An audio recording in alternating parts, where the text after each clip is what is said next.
Alrighty, I'm ready for chapter 17 called Uncle.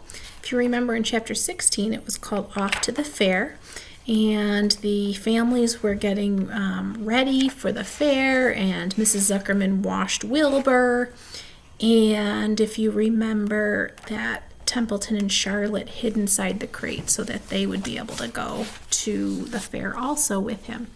So this chapter is called Uncle. When they pulled into the fairgrounds, they could hear music and see the Ferris wheel turning in the sky. They could smell the dust of the racetrack where the sprinkling cart had moistened it, and they could smell hamburgers frying and see balloons aloft. They could hear sheep blatting in their pens. An enormous voice over the loudspeaker said, "Attention, please. Will the owner of a Pontiac car, license number H2439, please move your car away from the fireworks shed?" "Can I have some money?" asked Fern. "Can I too?" asked Avery. "I'm going to win a doll by spinning a wheel, and it will stop at the right number," said Fern. "I'm going to steer a jet plane and make it bump into another one." "Can I have a balloon?" asked Fern. "Can I have a frozen custard and a cheeseburger and some raspberry soda pop?" asked Avery. "You children be quiet till we get the pig unloaded," said Mrs. Arble. "Let's let the children go off by themselves," suggested Mr. Arble. "The fair only comes once a year." Mr. Arble gave Fern 2 quarters and 2 dimes. He gave Avery 5 dimes and 4 nickels. "Now run along," he said, "and remember, the money has to last all day. Don't spend it in the first few minutes, and be back here at the truck at noontime so we can all have lunch together. And don't eat a lot of stuff that's going to make you sick to your stomachs. And if you go in those swings," said Mrs. Arble, "hang on tight, and you hang on very tight. You hear me? And don't get lost," said Mrs. Zuckerman, "and don't get dirty." "Don't get overheated," said their mother. "Watch out for pickpockets," cautioned their father. "And don't cross the racetrack when the horses are coming," cried Mrs. Zuckerman. The children grabbed each other by the hand and danced off in the direction of the merry-go-round, toward the wonderful music and the wonderful adventure and the wonderful excitement, into the wonderful midway, where there would be no parents to guard them and guide them, and where they could be happy and free to do as they pleased. Mrs. Arble stood quietly and watched them go, and then she sighed, and then she blew her nose. "Do you really think it's all right?" she asked. "Well, they've got to grow up sometime," said Mr. Arble, "and a fair is a good place to start, I guess." So there is a picture of Fern and Avery going into the fair, I guess into the midway section. While Wilbur was being unloaded and taken out of his crate and into his new pig pen, crowds gathered to watch. They stared at the sign, "Zuckerman's Famous Pig." Wilbur stared back and tried to look extra good. He was pleased with his new home. The pen was grassy, and it was shaded from the sun by the shed roof. Charlotte, watching her chance, scrambled out of the crate and climbed a post to the underside of the roof. Nobody noticed her. Templeton, not wishing to come out in broad daylight, stayed quietly under the straw at the bottom of the crate. Mr. Zuckerman poured some skim milk into Wilbur's trough, pitched clean straw into his pen, and then he and Mrs. Zuckerman and the Arbles walked away toward the cattle barn to look at the purebred cows and see the sights. Mr. Zuckerman particularly wanted to look at tractors. Mrs. Zuckerman wanted to see a deep freeze. Lurvy wandered off by himself, hoping to meet friends and to have some fun on the midway. As soon as the people were gone, Charlotte spoke to Wilbur. "It's a good thing you can't see what I see," she said. "What do you see?" asked Wilbur. "There's a pig in the next pen, and he's enormous. I'm afraid he's much bigger than you are."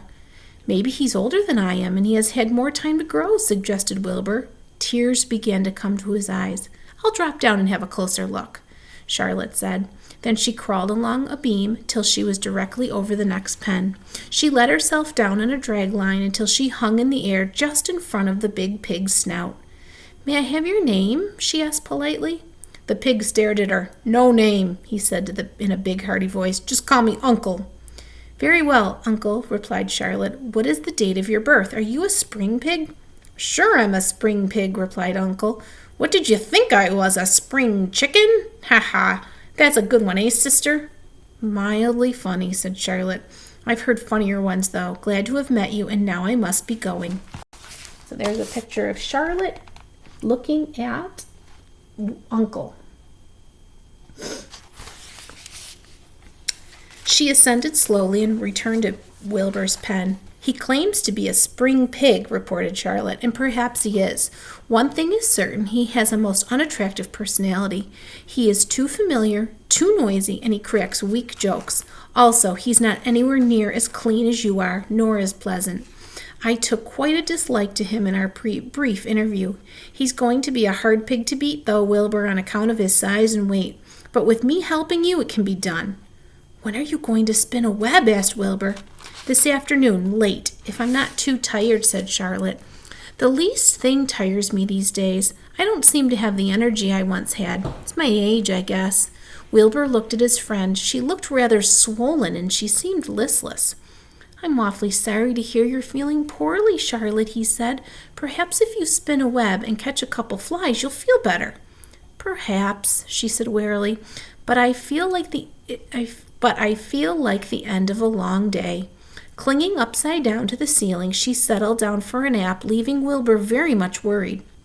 All morning people wandered past Wilbur's pen. Dozens and dozens of strangers stopped to stare at him and to admire his silky white coat, his curly tail, his kind, radiant expression.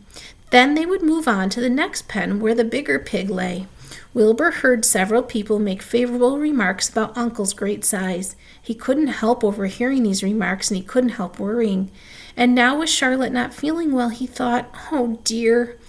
All morning, Templeton slept quietly under the straw. The day grew fiercely hot. At noon, the Zuckermans and the Arbles returned to the pig pen. Then, a few minutes later, Fern and Avery showed up. Fern had a monkey doll in her arms and was eating Cracker Jack. Avery had a balloon tied to his ear and was chewing a candied apple. The children were hot and dirty. "Isn't it hot?" said Mrs. Zuckerman. "It's terribly hot," said Mrs. Arble, fanning herself with an advertisement of a deep freeze. One by one, they climbed into the truck and opened lunch boxes. The sun was beating down on everything. Nobody seemed hungry. "When are the judges going to decide about Wilbur?" asked Mrs. Zuckerman. "Not till tomorrow," said Mr. Zuckerman. Lurvy appeared carrying a blanket that he had won. "That's just what we need," said Avery, "a blanket." "Of course it is," replied Lurvy, and he spread the blanket across the sideboard of the truck so that it was like a little tent. The children sat in the shade under the blanket and felt much better. After lunch, they all stretched out and fell asleep. All right, and the next chapter is called In the Cool of the Evening.